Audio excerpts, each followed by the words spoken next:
let's see. And we are running. I'll get it, it's just 3 o'clock in the night and all that. Anyway, I'm actually feeling pretty good. Well, it could be a lot worse, that's for sure. Yeah, it's actually. I took some, I took those C vitamins and some of the liver support and what's it called? They call it something. What was that? Binders in regards of these green pills, whatever. Um, it's said to bind to the bad things in the gut and take it out and all that. In regards of pooping and so forward. And yeah, taking some vitamins and all that. And well, it's not totally, but I'm not feeling totally down. So that's nice. Again, it's like swinging a little up and down, this thing in regards to the diflucan. And of course, the diflucan should work. I'm still drinking a lot, it's just, and peeing a lot. And you're feeling, I'm not feeling dry at the moment in the mouth, but, it's just, wow, the body really signals you when it needs water, that's for sure. It's like, hey, body, you need water. So, anyway, oh, well. Anyway, I was thinking of just reading a slide. I have huge amount of things to research. As I have 2 browsers open with tabs and tabs and tabs. Of course, my browser on the mobile tend to crash sometimes and lose all the tabs. So that's one way of getting all the tabs away, I guess. Of course, losing a lot of good information as well. It's very annoying. It's very, again, I don't understand technology, why people can't just, I guess because Satan is the ruler of this world and so forward. So always making issues for you and all that. Where's the link for, I didn't post it? 2 seconds, post it. Sitting with the computer and I thought I had posted it. Apparently not. Let's see. Let's try again. Should be posted now. The link for the... See, here we go. There we go. I guess that's what we use Facebook for, right? To get information from the computer to the mobile. Or verse, or the other way around. Oh, that would probably be Latin, would it be? In regards to verse, vice, or something like that. Anyway, let's go. This is Introduction to Medical Mycology. And I was on another forum besides Facebook, actually, and they talk about floaters. I had this account for, I have what's called a power ball, a V power on my image in regards of, well, I can just, so it's a long time since I, fixed that profile. But yeah, here we go.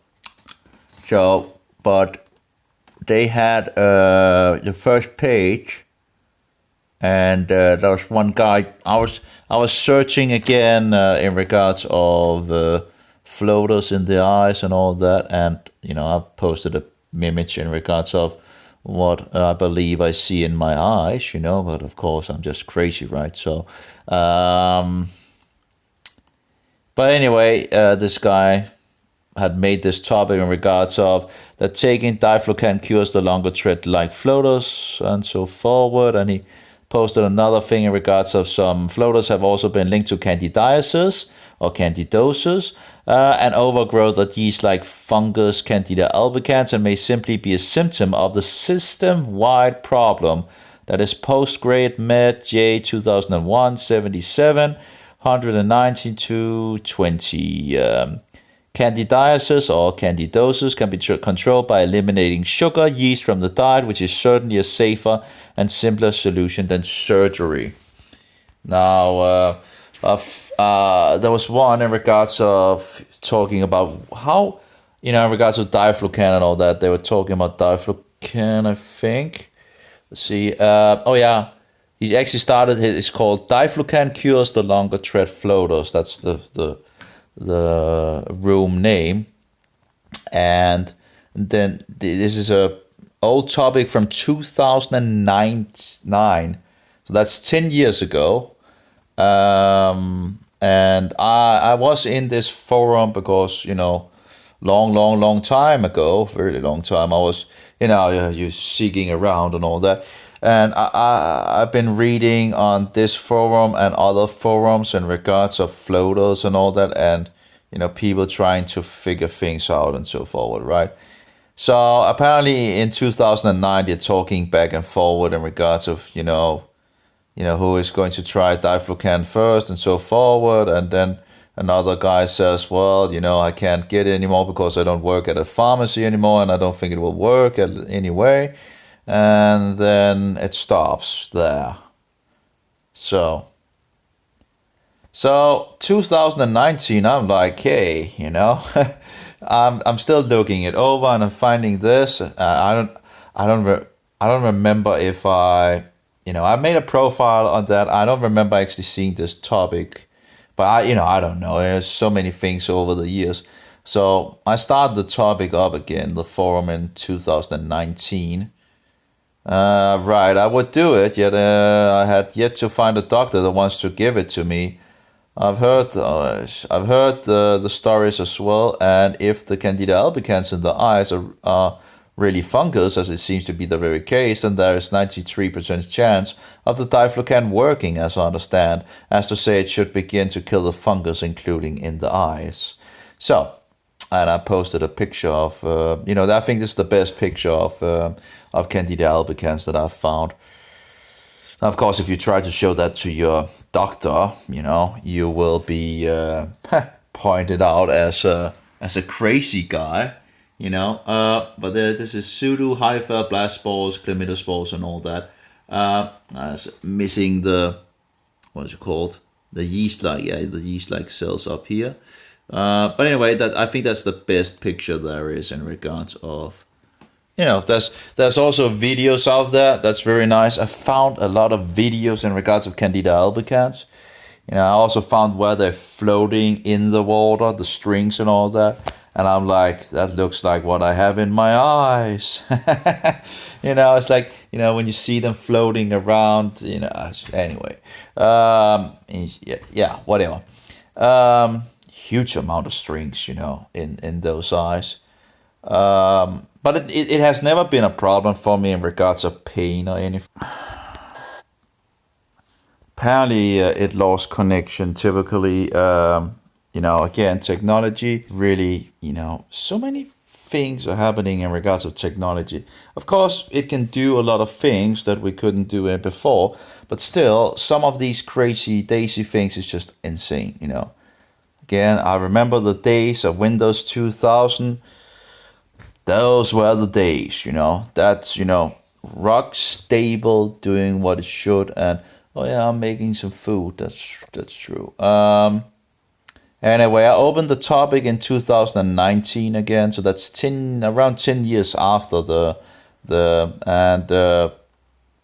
posted, and so some responded and so forward after I posted in regards to. And I have forgotten all about that, and then I did a search again, and I've found the forum again apparently, and I was like, oh, I've actually written here, and I was like, when did I write that? Oh, it's the 26th October, so I wrote it like, well, a little over a month ago, I guess. What is this? It's like in the beginning of, so I guess a little over a month ago I wrote it. I've forgotten all about it. And they had written back, and then I wrote back again. And, at that point, that's one day ago, I was like, wow, I've gotten it now. So I've updated a little and put some more information on that in regards of floaters and diflucan and all that. And we'll see how it goes. It's the third day of diflucan, and there was one that asked about something in regards to how it actually get into the eye. So I did some more research on that when some of these were, I had some word in regards to the vitri, what was it called? He said, how do it get into the vitreous or something like that? One of these big words, So I did some search around and found some things in regards of where they're using diflucan, or also known as fluconazole, for eye infections in regards of Candida albicans. They write in these articles they found out this Candida albican, and they treat it with I'm not sure if I actually quoted that. But I quoted some of it in regards of Candida albicans was cultured from the vitreous specimen of the right eye. So it was cultured from the vitreous specimen of the right eye. The patient was treated with oral fluconazole, as to say diflucan, Pfeiffer, Zurich, 400 milligrams a day for 3 months. The drug was well tolerated, and no change in the liver function test was noted. Now, Doc Kaufman have talked about that they never have seen anything in regards to the liver either. But there are warning that it's, problematic for the liver and all that. Maybe it's in regards of money. I don't know. Or maybe it's in regards of patients that is really, really at the end of their rope. I don't know. But, maybe in regards to, hey, you need to have your liver checked and all that. And what is that? Money, money, money. You need to come into us and have a liver check and ching ching. Yeah. Anyway, I don't know. It's just curious if no one has seemed to have seen any liver problems that, but anyway, yeah. In any case, so no liver function test or no change in the liver function test was noted, and that's after 3 months on 400 milligram. Visual acuity of the right eye gradually improved to 1.0 2020. I guess in the before that they write in regards of I think it's 25 something or whatever. Anyway, I haven't quoted that. I still have the source for the PDF and all that. This is from the same source. Another case of endophthalmitis or something like that caused by right-sided Candida albicans endocarditis. Whatever. Endocarditis. I'm not sure endocarditis is that something in regards to the eye? I guess something. I don't know. Or maybe, I don't know. Let's see. It's an infection of the endocardium, which is the inner lining of your heart chamber. That is in regards to the heart. I don't know. Whatever. Caused by right-sided Candida endocarditis. Oh, is that then? Okay, so that might actually be. So that might not actually be in regards of the heart. Oh, sorry, eye. Actually, in regards to the heart. No, endophthalmitis is the eye. It's a plural. Okay, maybe it's the. Is that like a? I don't know. It's just endophthalmitis is a prolonged inflammation of the color fluids. Just give me a break with these words. I'm just getting so tired of it. Just tell me in English, right? You don't need to use Latin and Greek words to tell me what's. Anyway, again, that's the problem with reading these and trying to understand, because you're sitting there, you have all these words, these grandiose words, right? And it's just bullshit, much of it. You could just have written it in English, instead of saying longs, they say, it was like bull, I can't remember, just say something other word, it's like, give me a break. So another case of endophthalmitis caused by right-sided Candida albicans, and it's like endocarditis. I don't know why that would be. So endocarditis. So one of them is in regards to the eye, and one of them is, I don't know. Was treated with 6 month therapy of 200 to 600 milligrams a day of fluconazole, along with the 2 additional intravitreous injections of amphotericin B. That's another antifungal. Fluconazole is a novel bistriazole antifungal agent with good absorption and oral administration, long plasma life, 30 hours, and let me see if I can remember. It was right. It's around 20 to 48 hours or something like that. Around 30 hours. In regards of the half life of diflucan. So if you take diflucan, you have 30 hours, and then it's around the half life. But I think I read an article that made a little more in regards of 20 to 48 hours or something like that. That was a variation, but around 30 hours. A low plasma protein binding, 11%, with a rapid distribution in tissues. High doses are mostly used in HIV infected patients for the treatment and secondary prevention of digestive candidiasis or candidosis and cerebral. And then that's in regards of Candida infection. Just can't write it in English apparently. And cerebral cryptococcosis, as expected from its pharmacological properties. The vitreous concentration has been shown to be excellent. So the vitreous concentration has been shown to be excellent and similar to cerebral penetration. Because of these properties, fluconazole might become the first choice therapy for ocular, that's meaning eye. Yeah, but we can't write eye, that would be too easy, right? Ocular Candida infection. So eye infections of Candida.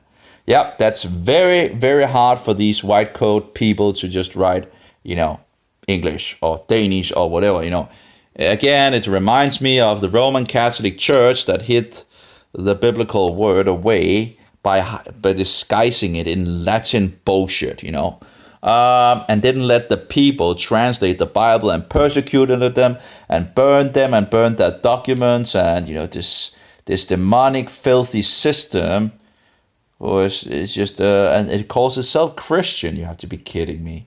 How can a system be Christian while it goes around and killing people that just wants the word of God in their own language? That doesn't make sense at all. Anyway, yeah. So this is the same thing in our days with the medical mafia system.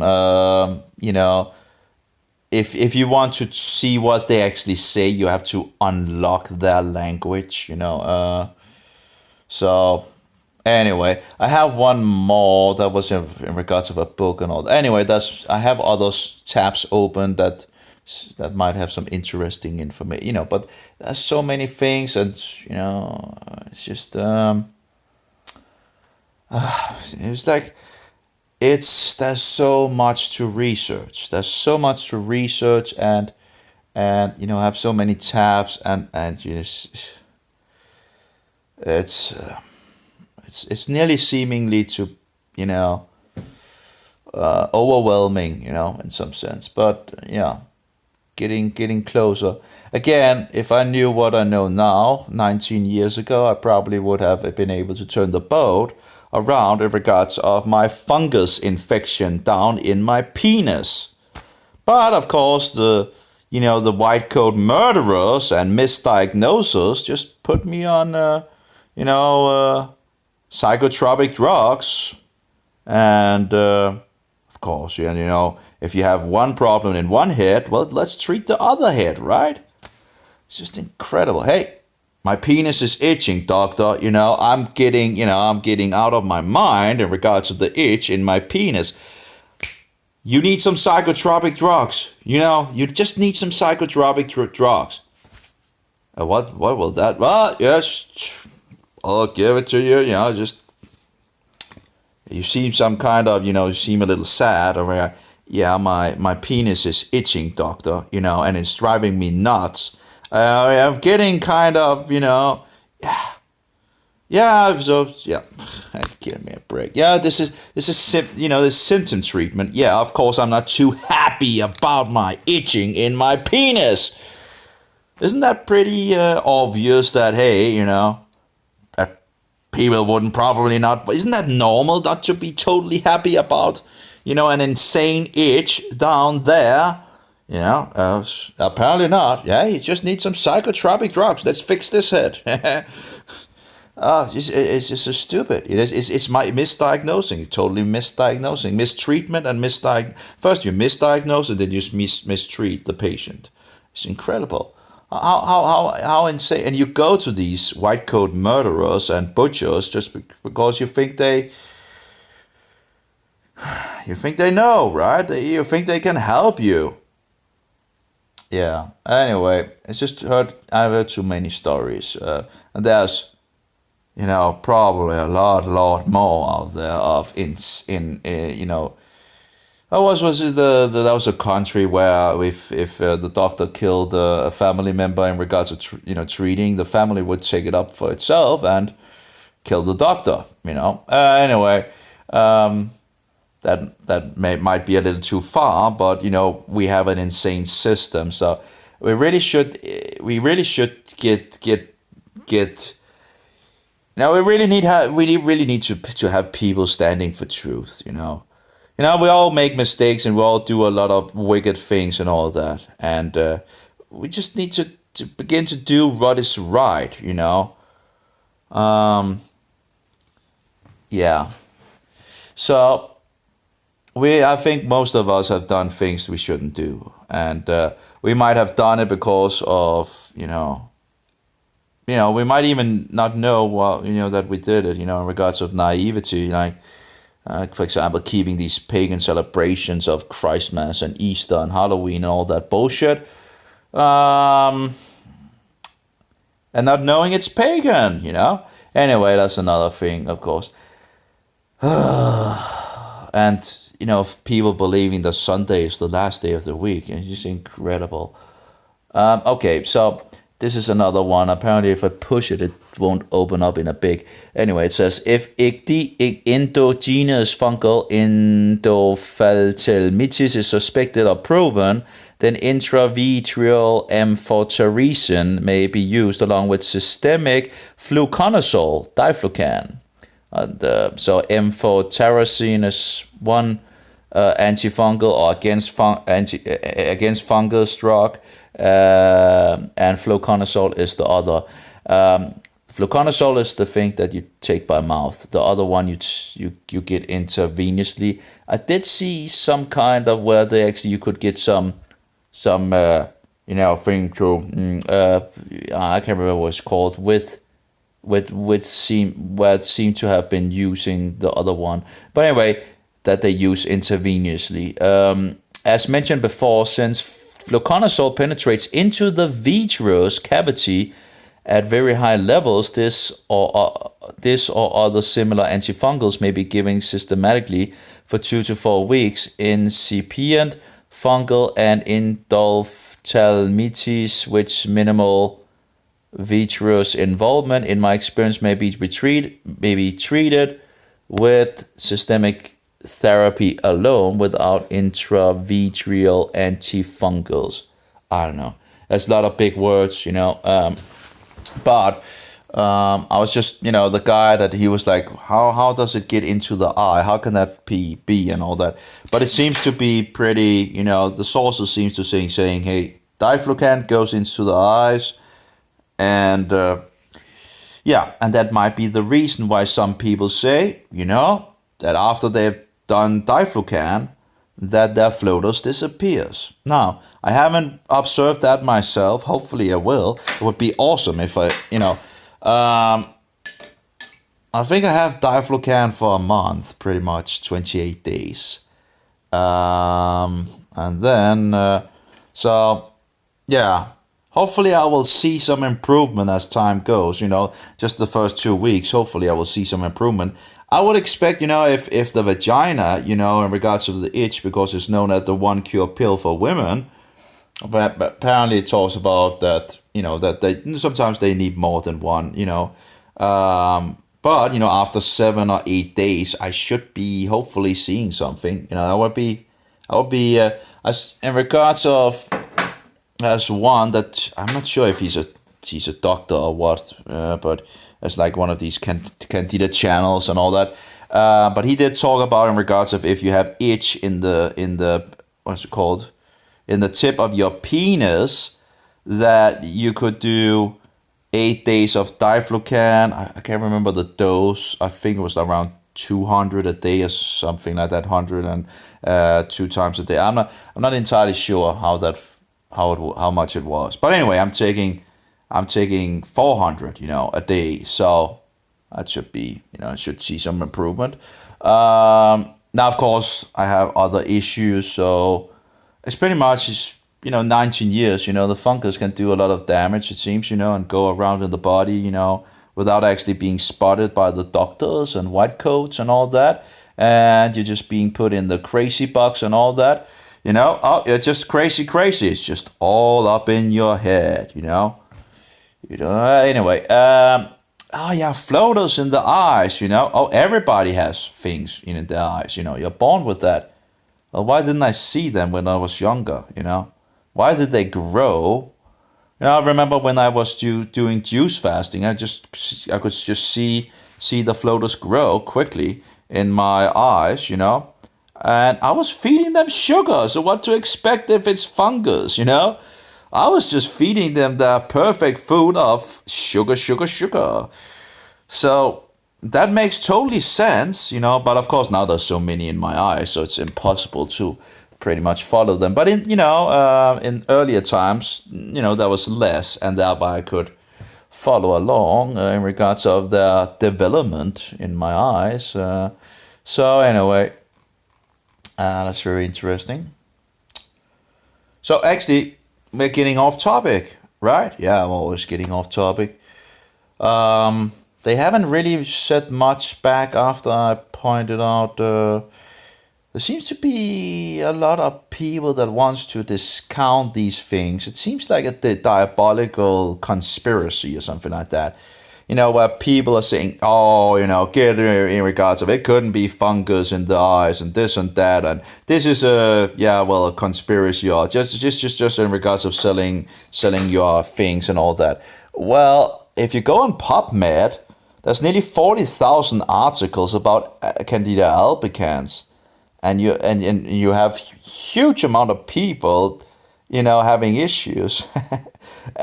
So how can you say, oh, it's just something that is just made up? Now, of course, the medical system mostly looks at it in regards of people, in regards of high HIV and cancer patients. They don't seem to see it as a problem in standard, immunocompetent people, as they perceives it, that, having a standard immune system, no problem and all that. But that's, if you're drinking alcohol, eating a lot of sugar, taking antibiotics, which means against life, and it's actually poison from mold, you might actually get into some problems. But apparently they are just totally blind because there's a lot of money in symptom treatment and not going to the cause. How much time and how much I had to go through to get the diflucan. That was amazing how much I had to go through. I don't know why, he could just have prescribed it to me from the beginning, But I had to go through, and seeking out where I could find nystatin and, diflucan and so forward and all that. Well, so that was yeah, Matt. And now I at least have for 28 days. We'll see how it goes. I had hoped that it would work a little quicker in regards. Maybe I had set too much hope in regards to the diflucan. But we'll see. It's only the third day, so I've give it time. So, any case.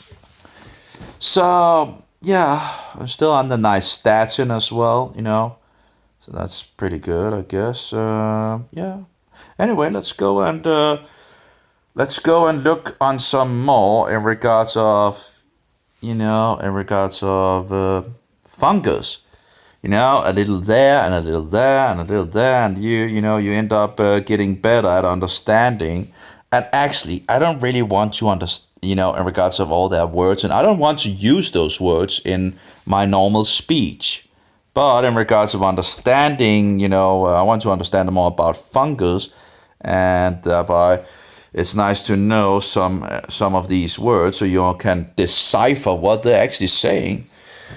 Anyway, So, Introduction of Medical Mycology, Professor Dr. Asem Shihabi, Faculty of Medicine, University of Jordan. And one thing of, again, when you learn these, doctor words, whatever you want to call them, these, grandiose names for this and that, you tend to get access to more and more of the things. It's like a hidden thing, and you get the key to the door to open up for, and then usually it's just a huge amount of information.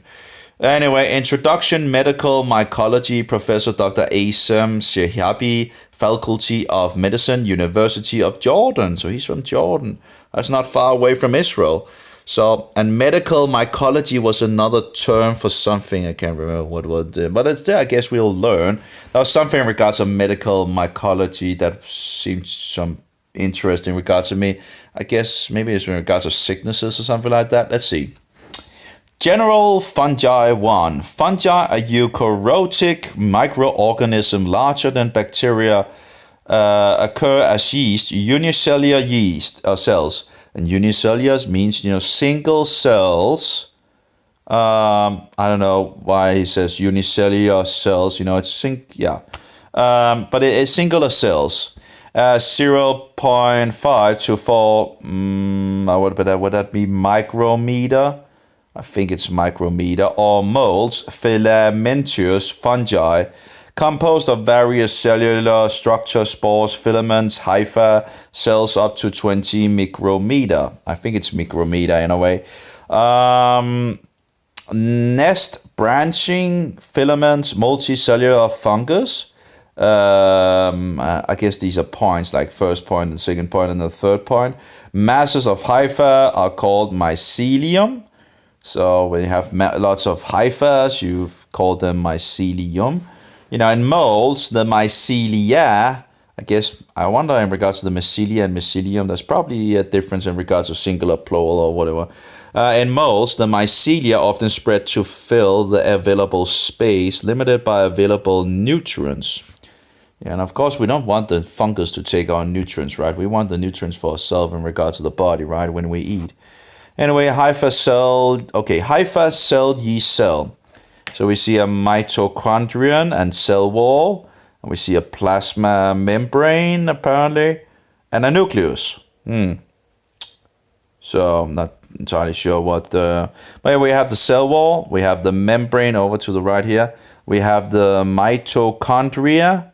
Oh, that's in regards to the yeast cell. So we have the hypha cell on the left and the yeast cell on the right.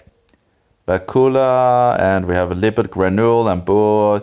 The thing is, when you begin to look into microbiology, and if you can say that doesn't look designed, I think you lost your mind.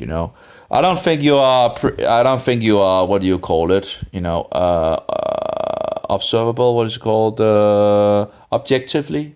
Looking at things, clearly it looks like, we have scientists using nearly their whole life or career on and just things in a cell. There's so many things that we do not understand yet. It's so complex and so anyway, general fungi 2. So first is essentially aerobic, mostly found in nature, living in association. And I think aerobic was in regards of could live in air, I think. I might be wrong, but I think it was in regards of being... Oh yeah, there we go. I have 16 days left in regards to the program. But hey, you can buy it for half the price. I must say, I don't know. It would be nice to have a medical... It's 200 kroners. I guess that's not that bad, but aerobic. That's also the stupid thing. If you go from one system to another system and you need to pay for things again, it's like the movies and the music and all. Anyway. Living in air. Yeah, they can live in air. So they can live without air and live in air, I guess, you know. Mostly found in nature, living in association with plants, often as harmful organisms, free saprophytes on dead organic substances. So saprophytes, I guess, is in regards of breaking down dead organic substances. And number 2, fungi have heterotrophic metabolisms, which I have no idea what is, but oh, it actually maybe goes on to say what it is. Obtaining nutrients through chemical absorption. Certain fungi producer antibiotics. Yeah, antibiotics. Certain fungi producers antibiotics. Decompose, okay. Producer antibiotics. Decompose organic materials and plants. And so that was the second subject. Then the third subject is mold, reproduction by various spores, hyphae, apical extension of cells. So I don't know what apical is, but anyway. And number 4 is yeast, mostly reproduce asexual. And asexual, I think that's without any, any partner, I guess. By budding, although a few reproduce by binary fission. You can see the small yeast form and there's another yeast coming out of that yeast and so forth, and it gets a scar afterwards, and actually very complex inside. But anyway, we have Baker's yeast, Saccharomyces. I think that's the thing they make in regards of I thought it was actually I thought Baker yeast, I thought that was in regards, that's Baker yeast, of course. Okay, yeah, okay.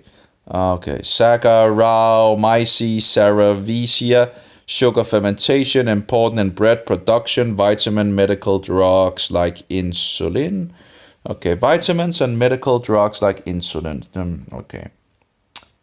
By the way, they give diabetes to test animals, and they give cancer to test animals, and they give dementia to test animals by giving them fungus poison.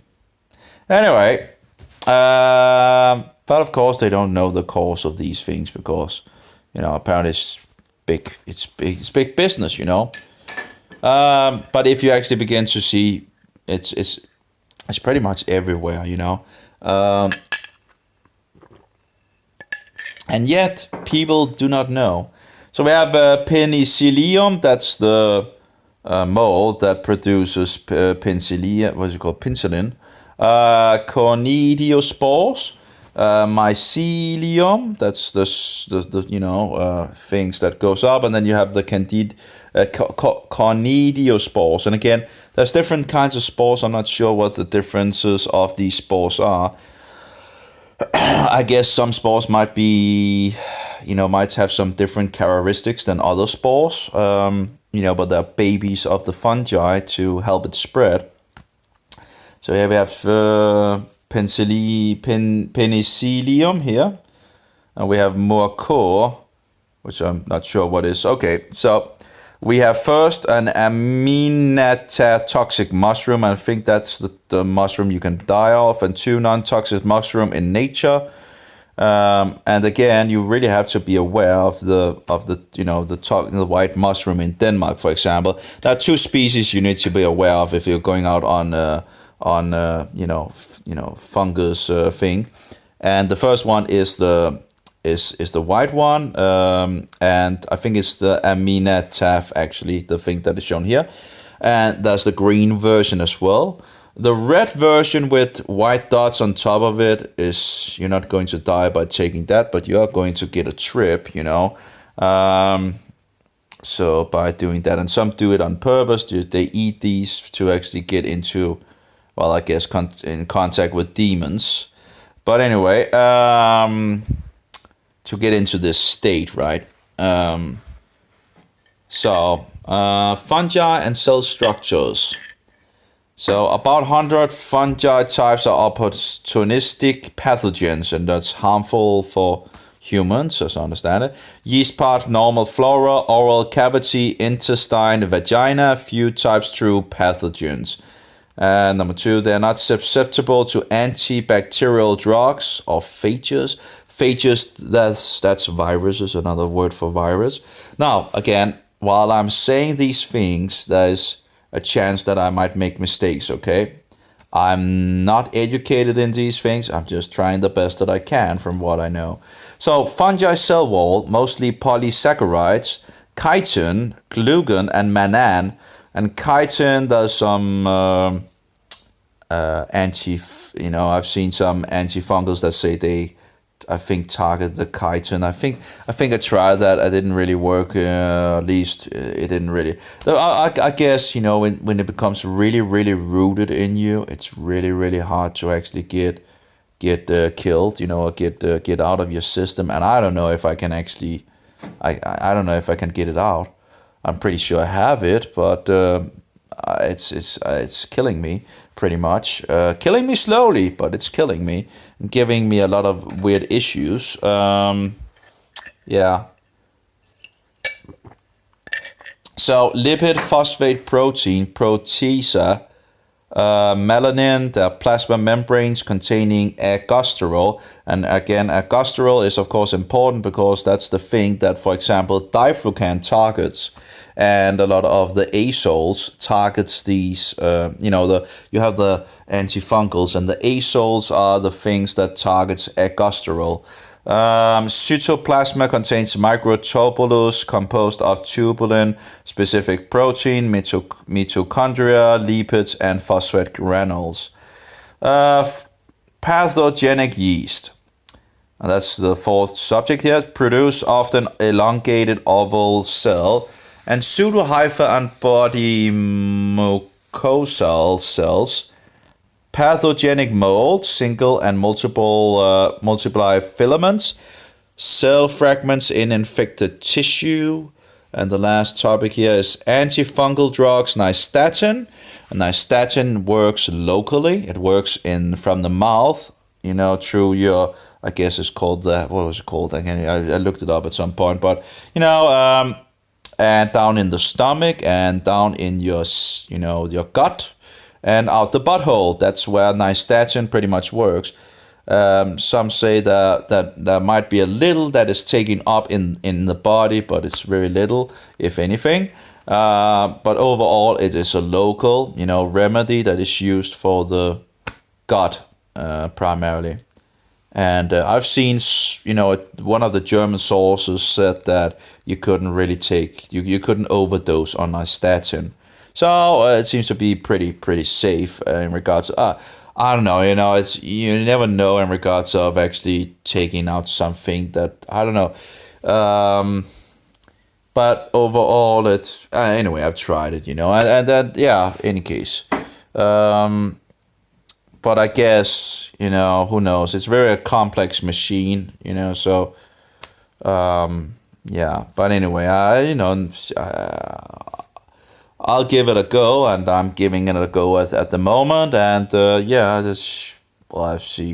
have to see what happens, right? A fluconazole is in regards of diflucan. That's the thing that I'm on and have been on 3 days, and I'm actually again feeling pretty good at the moment, so that's pretty good.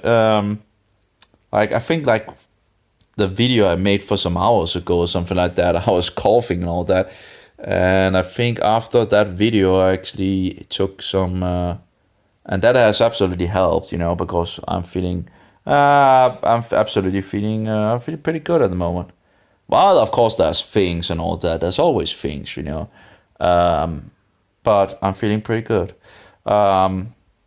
So amphotericin B, that is in regards of you put it in the veins and all that, and caspofungin. Apparently, I'm not sure if he actually wrote that correctly. Isn't it with a P? I don't know.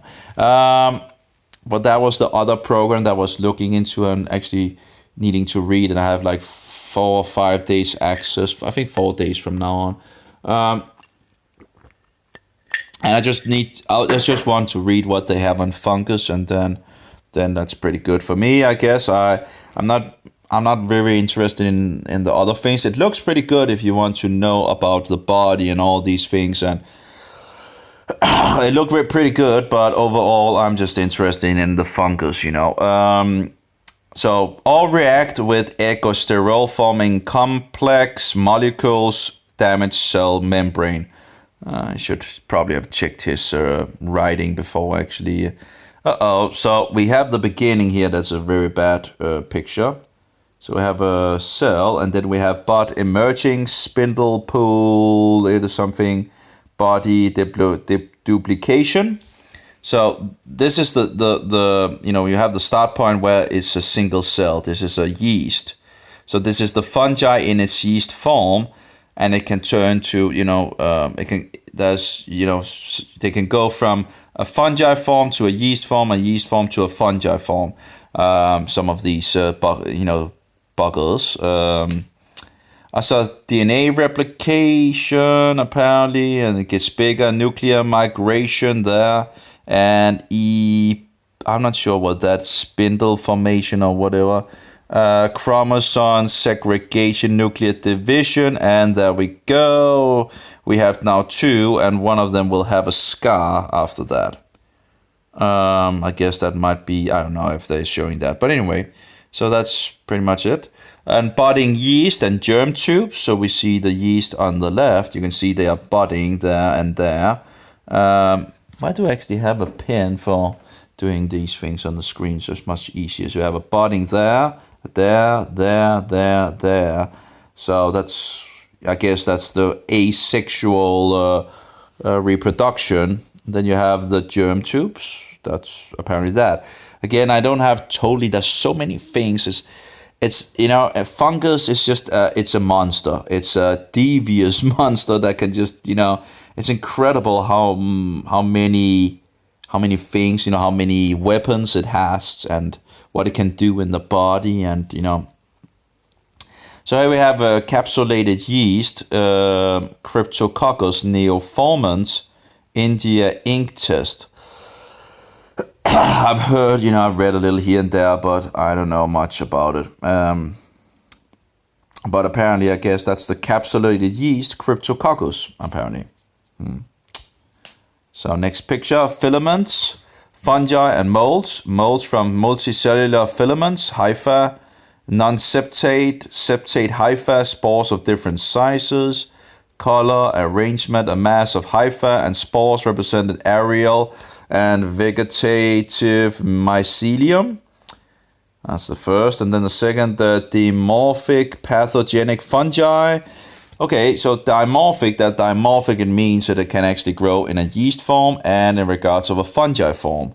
Well, it's both fungi, but one in regards of being a single cell yeast, for example, and then it can turn into its, with the strings, which have many names as well, if one looks it up, it's just, but in any case, so it could go from one to another form and all that. So dimorphic pathogenic fungi grows as yeast or yeast-like structure in vivo.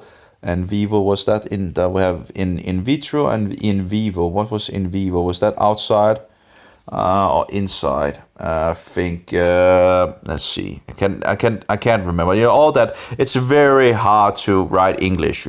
So these white coats people. They just can't write English. I guess they haven't learned to write English. It's just just because another language doesn't make you clever. Just incredible. I know, in vivo. Okay.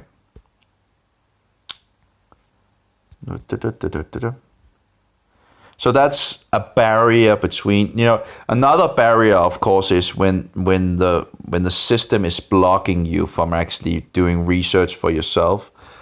In regards of over 10 years ago, maybe I need to write in vivo instead, but it should have found it anyway. It couldn't find it when that's incredible. It couldn't really find it when I did like this. Oh, come on. That's so bad. Absolutely have some improvement in this application, that's for sure. It's incredible it couldn't find it. That's just too bad. Anyway, in vivo, the term is probably hyphenated when, what is it called? In the living body, referring to a process occurring therein. So, and in vitro would then be the other thing. Let's see. in a test tube in glass. In vitro, glass, vitro, in vivo. It's just so close to each other in regards to vitro, in vivo. In vivo apparently means in the body, I guess, in the being. And I can apparently get 50% off in regards to this program still and all that, and just wants to tell me, hey, you have trials in 16 days, get 50% off. Yeah. Whatever. But it would be nice to have a dictionary for medical stuff, because when I'm doing research in this subject, it's in these subjects in regards of health and all that, there's so many words, and it is nice to have something just to be able to look it up. Some words the standard dictionary sometimes can find, but a lot of them they're not there. So grows as a yeast-like structure, grows as a yeast or yeast-like structure in vivo at 37 degrees, but as a mold at 25 degrees. I guess this guy is making some things. I would say mold. He seems to be making some issues in regards of the. Should probably have corrected it before he fixed it. Anyway. I should probably turn the beef. Oh my. I think it's pretty much. I don't think it needs much more. I'll just turn it off and let it sit on the other side. But yeah, it's going to get a little dry. I can still eat it, but trying to stay away from the fat to see if I can, because this, if that was the thing that actually made my. Anyway, so grows as yeast or yeast-like structure in vivo at 37 degrees, but as mold at 25 degrees. But Candida albicans seems to be a little different, So, because, it actually is, it's in regards of, as I understand it, the pH. Some say that it changed in regards to the pH in the gut and all that can make it go viral in regards of being more alkaline. And it then also makes it, the things more alkaline as I understood it. And then it goes into its fungal form. I'm not entirely sure, but that's as I understand it. There's different things out there. And of course, if it goes viral, then it, if you're killing, it makes sense. If you're killing all the good bacteria in the gut, that actually makes the things acidic, and keeping the, being the police in regards to the Candida albicans, and you kill them off. Well, what do you think the fungi will do? Well, begin robbing the stores, and anyway. So lab identification, direct smear, culture on saporodes, Detrox agar, blood agar, slow or rapid growth, 2 to 30 days, and then we have morphology and reproduction of spores, yeast cells, filaments. I think it's called filaments, not filaments, but filaments. It seems to have some, mistakes here and there. Hypha. If I'm correct anyway. Colors of macro Candida. And that was the baby's Candida as I understand it. Arrangement of spores, some septate or non-septate hypha. I wonder what this PowerPoint presentation is. It's human mycosis, dermatophytosis. It sounds like in regards of the skin, in regards of toxin, I'm not sure. Superficial mycosis, that mycosis is in regards of fungus. And mycosis is plural, and mycoses is singular. I think that was how it was. And cutaneous mycosis, I think that wasn't it also in regards to the skin? I don't know, maybe not. Again, all these big words, and you get really tired of it anyway. So we have ringworm and tinea. Then we have the second subject, involved superficial keratinize, dead tissue, skin, hair, nails caused by dermatophytes, Tryphophyton, Microsporium, Epidermophyton species, worldwide distribution, spores, hypha fragments. Spores, hypha fragments, common in nature, skin, human, and animals. So worldwide distribution, spores. Worldwide distribution like spores, hypha fragments, common in nature, skin, human, animals. And the next one is tinea. Oh, I don't need to go down. Tinea, various color, pityriasis, versicolor, yeast apparently. Clinical features: erythematic skin lesions, rare inflammation, allergic reaction common under stress condition, fever, unknown factors. Okay. So human mycosis too. I guess this might just be an overview of the things. Skin spots commonly affects the back, underarm, upper arm, chest, lower legs, and neck. Occasionally it can also be present on the face. The next one, the yeast can often be seen under the microscope within the lesions and typically round yeast and filaments, light to dark patches on skin, difficult to culture. And hair, there should also be apparently no Candida albicans apparently, but Candida albicans is said to be a culprit as well in regards of anyway. Tinea, cavities, hair shaft, hair follicles, scalp, exotris, common in children, rare adults, infection, outbreaks, and nail, tinea, unguium, and tinea pedis, fit fingers, feet. Interspace moist skin lesions common in adults, develop chronic. And causative agents: dermatophytes, trachophyton, microsporium, epidermophyton species. Okay. So here we have Tinea corporis, so at least we see an image of it. Pityriasis versicolor. I don't know. So at least there's some skin infection here. Here we have Tinea unguium, Tinea capitis. Again, all these weird words. I just, in regards of Candida auris, is, I think in regards of the auris means ear in Latin as I understood it. So I don't know why they gave it that name, but anyway, Microcornidia. So Microcornidia, Macrocornidia. Okay, so micro, small, I guess, and big one, Cornidia. Okay, I don't know how that works out, but anyway, introduction, medical mycology professor Dr. Asem Ashabi, Faculty of Medicine, University of Jordan, General Fungi. Of course, in regards to the mistakes in English, if you know another language close to Hebrew or Arabic or whatever, it can be a little hard to do the English. Anyway, Penicillinum trichophyton species. An SPP just means species. I can't remember. There's some Latin bullshit again. If I remember correctly, most of it is just Latin and Latin bullshit and mixed with Greek and what. Some of the words you have a Latin word and you have a Greek word and just mix them together and there we go. Apparently, instead of just anyway. Yeast, Candida species, Candidiasis or call it Candidiosis.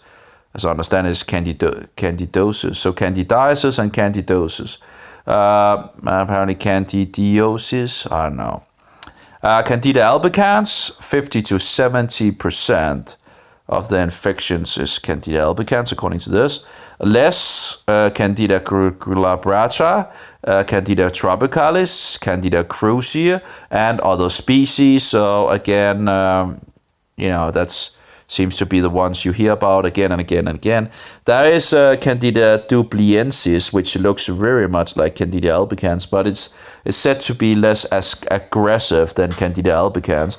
But apparently they first, as I understand it, they first understood that it was two different species by the DNA thing when they could do that. So apparently they hadn't actually figured out that there was a difference. So, anyway, part normal body flora, mouth, vagina, skin, intestine, urinary tract. And opportunistic pathogens, most endogenous infection arising from overgrowth of the fungus, intensive use of antimicrobial drugs, inhibiting normal flora, underlying diseases, compromised host, radiation, and toxic drugs. Exogenous infections, catheters or prosthetic devices, respiratory tubes, and person-to-person transmission. So I guess exogenous infection, again, that's, this is one of these big words. I guess that must be in regards of, I don't know, person-to-person transmission. That's an exogenous infection. I don't know. Let's see here. Exogenous.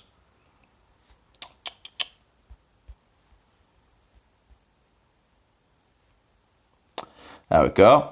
Originating or produced outside of the organism. Okay, so we have exo and we have plus gen production. Okay, and then we get exogenous apparently. So we have common nosocomial infection. So it's a common hospital infection. Yeah, because it's very, very, you have to understand these people are, apparently, I need to be careful of not, it's just incredible, how it's just common hospital infections or, common, infection of places where you have a lot of sick people, whatever. Anyway, we call it hospitals, okay? People know what a hospital is, right? Common hospital infection. No, we need to say nosocomial infection. It's just a bullshit. It's bullshit. I think it's utter bullshit. If you live in Denmark or England or whatever, you speak English or Danish, is that too hard? Anyway. So if you speak English, you speak English. If you speak Danish, you speak Danish, Just give me a break. Anyway, clinical features, oral mucosa, thrush. I guess it's because they want to work together, all of them, and so forward, all over the world, and this and that. I don't know, but it's just. I think it's bullshit. I think it's all a bullshit. Just write. Hospital. Anyway, clinical features, oral mucosa, thrush, throat, pharynx, lung, candidiasis, vaginal candidiasis, discharge and irritation, candidemia, and meningitis. I'm not sure I'm saying that right, but anyway, meningitis or whatever. I guess I'll hear the word at some point, and you pick a little up here and a little up there. Candida pseudohypha, chlamydoblastospores. So this is the Candida pseudohypha and chlamydoblastospores. Still, there's a lot of, but anyway, Candida thrush, the white thing in regards to Candida. And Candida albicans actually just means white pretty much. It apparently one of the words goes back to the Romans, something that went in white as well. Can't remember the whole thing, but that was something in regards to that. Whatever, other yeast infection encapsulated. Is that for Candida the C, Candida neoformans? I don't know. Anyway, encapsulated C neoformans, large capsule, cause of chronic. Did I actually turn it on the right, like this, all the way? I don't think I did actually. Anyway, encapsulated C neoformans, large capsule, cause a chronic subacute, acute pulmonary. There we go with one of these big, pulmonary. I think means lungs. That's just stupid. Just we couldn't possibly just write lungs, right? We need to say pulmonary.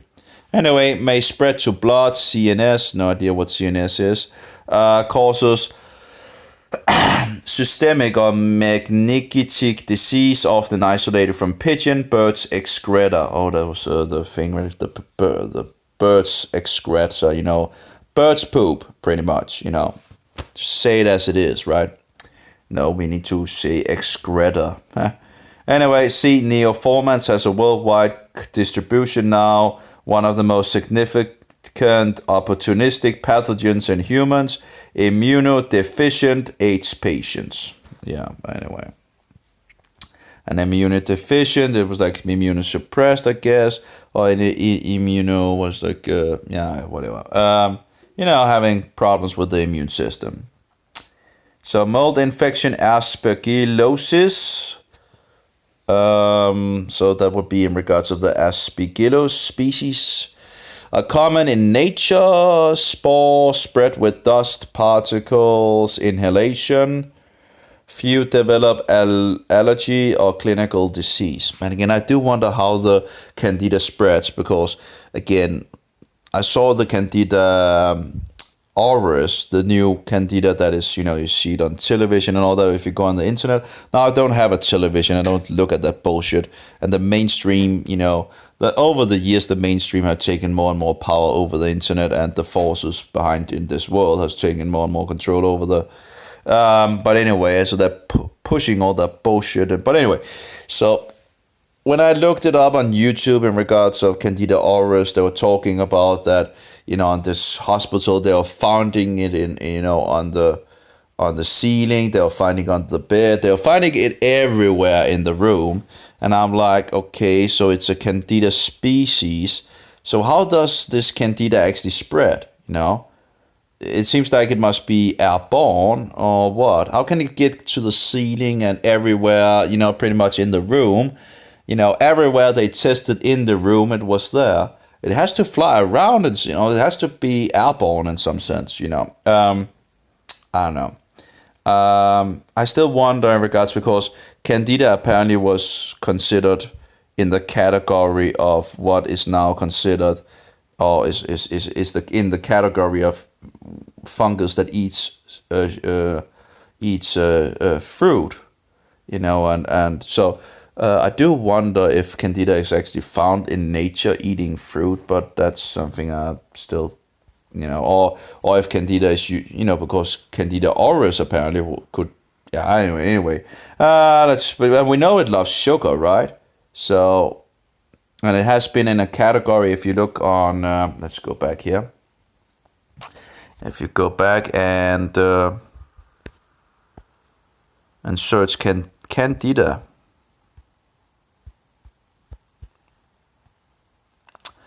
You'll find out a genus of yeast-like fungi, formerly called Monilia. Now, if you search Monilia, you will find out that Monilia are fungus that pretty much loves fruit,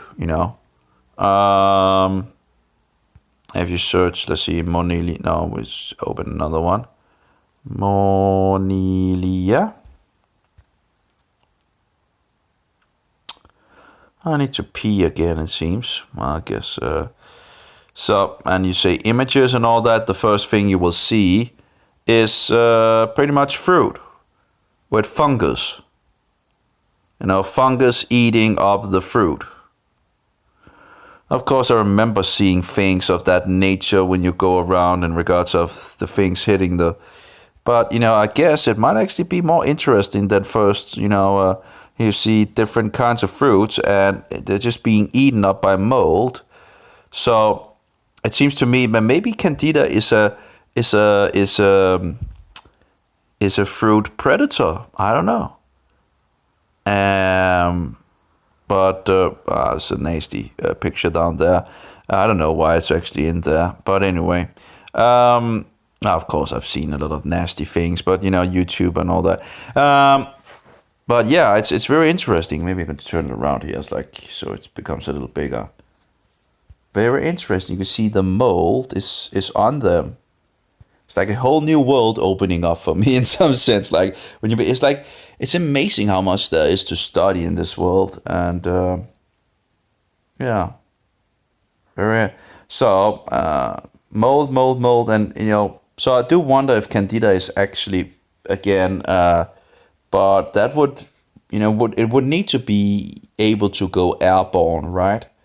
So some of the spores have to have the ability to go airborne. So I don't know if anyone have found Candida albicans on these. We know they can live on sugar, right? So if you have Candida albicans and you put it in regards of fruit, it would love it, right? In regards of the sugar. So that seems reasonable, maybe. I don't know. That's something I have, again, it's a little hard to find anyone that actually knows anything and want to actually answer you.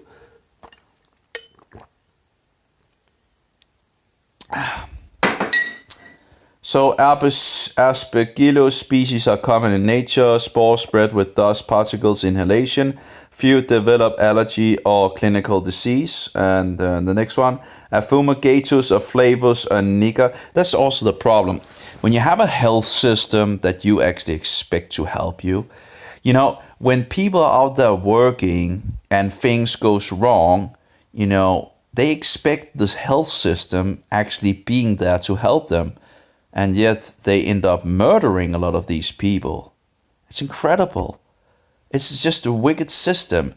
Here this system is, people are thinking this system will help me. If I get sick and so forward, I can go to the system, and then you find out it's just totally incompetence of a system with, full of misdiagnosis and mistreatment and, just pretty much a murderous system that murders a huge amount of people. So, in regards of cancer, we know cancer loves sugar. So why would you be feeding, and of course cancer in regards of fungus loves sugar as well. So, yeah, maybe that's a connection, right? Anyway, but why would you give anyone sugar? Why would you give them sugar if you know that cancer or fungus loves sugar? Why would you then give them sugar?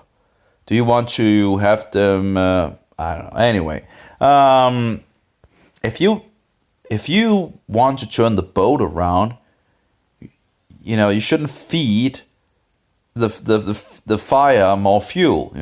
You shouldn't put gasoline on the fuel. If you want to what do you call it? If you want to what's it called? Stop the fire. That's one word to use at least. If you want to stop the fire, you don't put fuel on the fire. That's any case.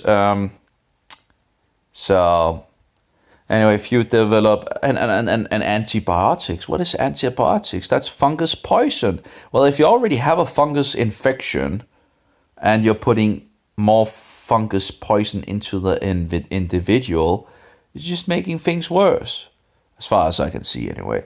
But no, I'm not a white coat murderous butcher, so, whatever. Anyway, it's just some of these practices they're doing are just outrageous. They're just outrageous. They're just totally diabolical stupidity and filthy,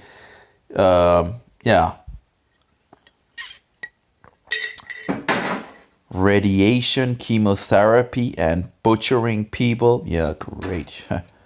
It's incredible. Like we don't have any other alternatives, burning them with radiation, poisoning them with poisoning them with the chemotherapy, and then just chopping a breast off here and a breast off there or whatever. It's incredible how diabolical this system is. You have to be kidding me. Is that the best that we can do? Really? Is that the best? Oh yeah, there's a lot of money and killing of people, and of course the Satanists believe that we're too many people anyway. So it's just incredible. How can we go on with this? I don't understand it. Why people, why people don't speak up on these things? Of course, they might actually end up getting murdered, of course, but who is going to live in a world that is based on lies, you know? Who wants to live in a world that is based on lies? You have to be kidding me. Anyway, that was interesting with the French guy that was on the was on the video yesterday where I translated some of this French guy. And actually, I did put it on my Facebook, didn't I? Because I want to see if I can find subtitles to it in regards of YouTube. Who is that? A lot of people, you know, wanting my friendship and all that. But you know, a lot of times I don't know people. You know, I guess actually there's a lot of people I don't know. Didn't I put it on my Facebook in regards of? Oh, there we go for self here in regards of this guy. I don't know if he still lives or if he's dead.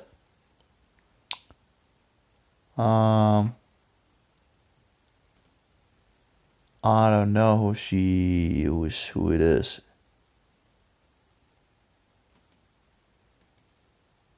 I have no idea.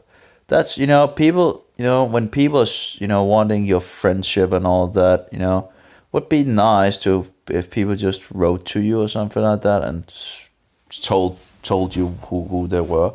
Anyway, again, it's Facebook, I guess. So I remember I had some fasting. I think I was fasting, and I just went down in the hole in some sense, and I just deleted huge amount of people because I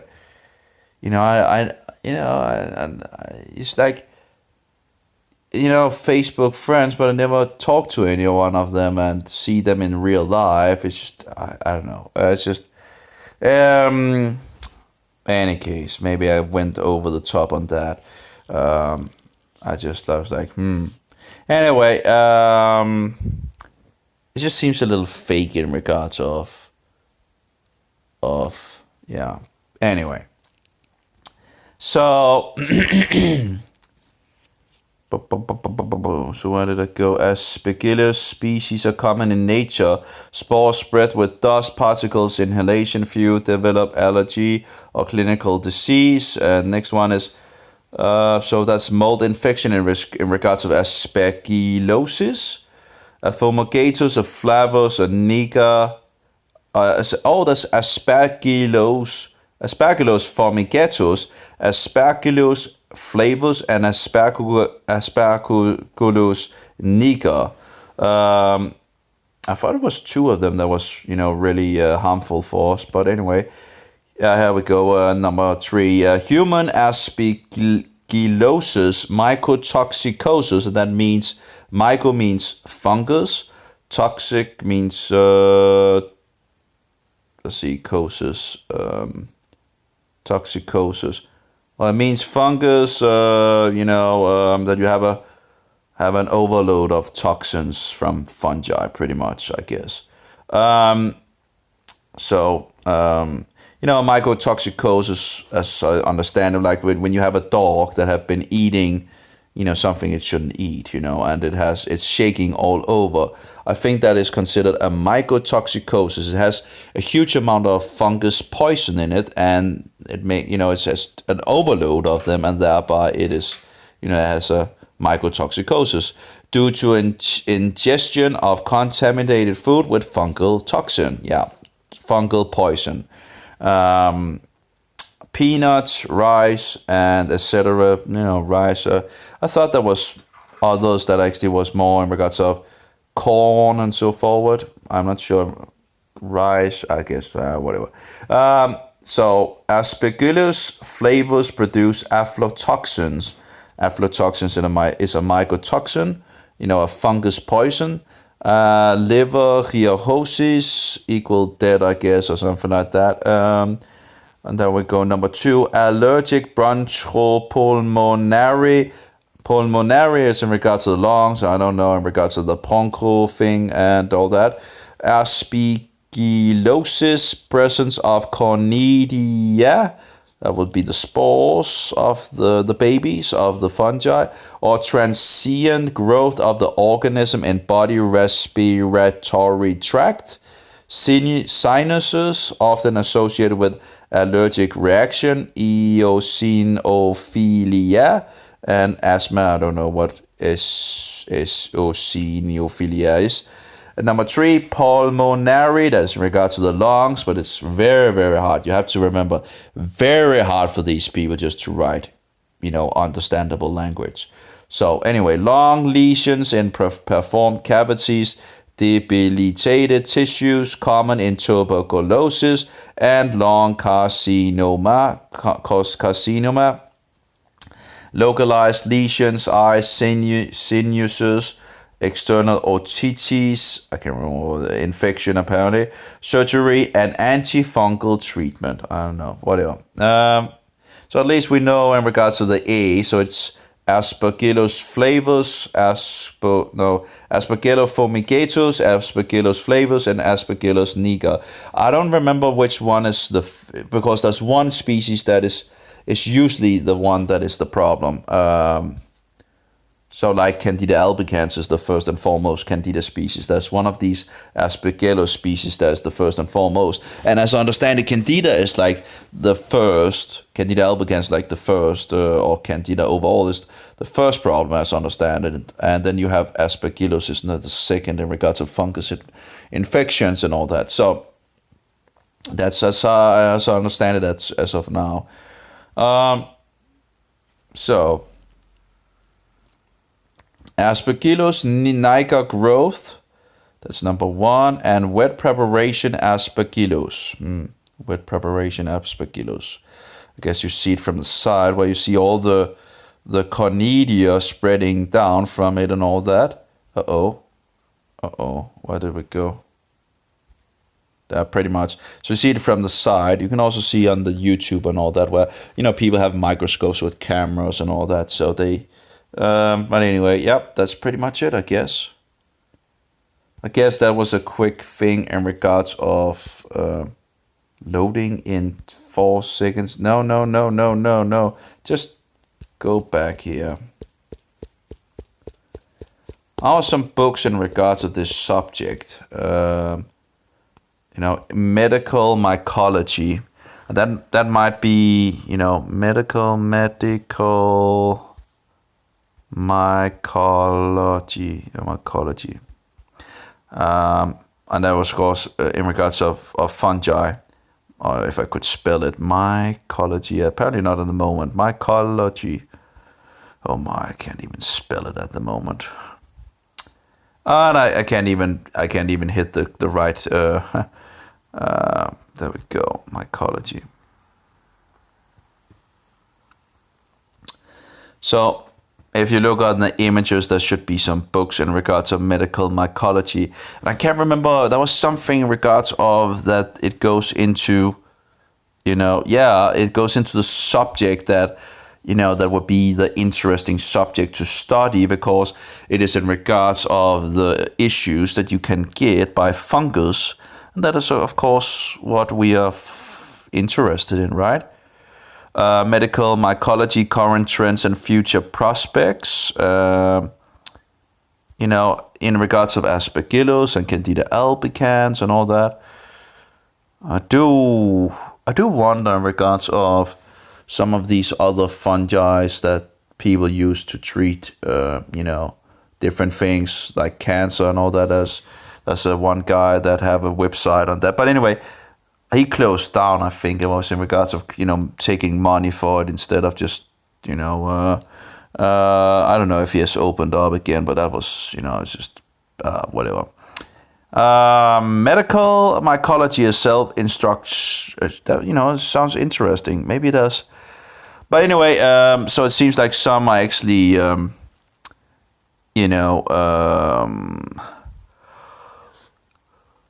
using these funguses to actually, boost themselves in some way and actually the system or boost the system in the body. I don't know, but I do wonder if there might actually be one of these funguses that actually could kill off Candida albicans. If anyone did a research on that, maybe one could take the fungi, these different health fungi, and squeeze the juices out of them or something like that. I don't know how much juice there is in a fungi, but as you know, just squeeze it out and then have a Candida albicans and then just, you know, Candida auris or whatever, and then see how it would react to the juices of the fungi. It shouldn't be that hard of an experiment to do, you know, and actually see if there's a positive effect by it. Or maybe making a tea or letting it be in some water. I don't know.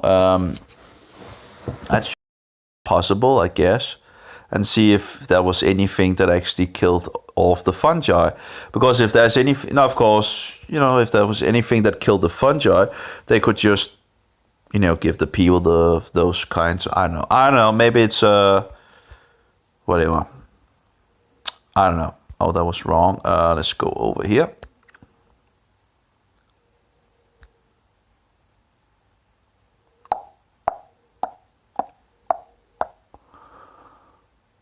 I already have mycology books in my